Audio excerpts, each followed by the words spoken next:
పొత్తు రాజకీయాల్లో మార్పులు చోటు చేసుకున్నాయి. బీజేపీ జనసేనతో కలిసి సీట్లు కేటాయించే ప్రతిపాదనకు అంగీకారం కుదిరినట్లని తెలుస్తోంది. ఇందులో భాగంగా 30 అసెంబ్లీ స్థానాల్లో బీజేపీ జనసేన పోటీ చేయనున్నట్లుగా తెలుస్తోంది. జనసేనకు టీడీపీ గతంలో 24 సీట్లు కేటాయించిన విషయం తెలిసిందే. అంటే బీజేపీకి 6 అసెంబ్లీ సీట్లు దక్కాయి.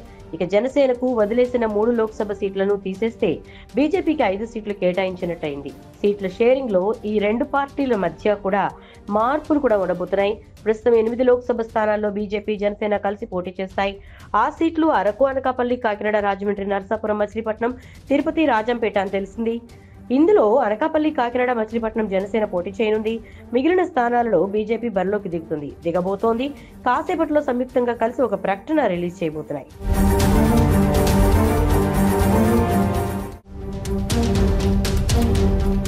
పొత్తు రాజకీయాల్లో మార్పులు చోటు చేసుకున్నాయి. బీజేపీ జనసేనతో కలిసి సీట్లు కేటాయించే ప్రతిపాదనకు అంగీకారం కుదిరినట్లని తెలుస్తోంది.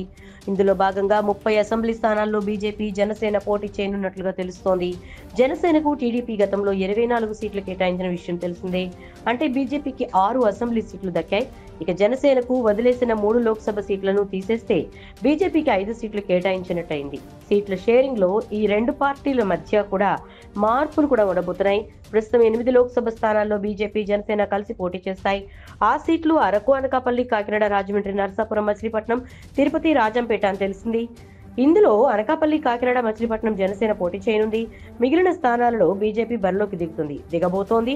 కాసేపట్లో సంయుక్తంగా కలిసి ఒక ప్రకటన release చేయబోతున్నాయి. For more interesting updates, do like, share and subscribe to Volga News.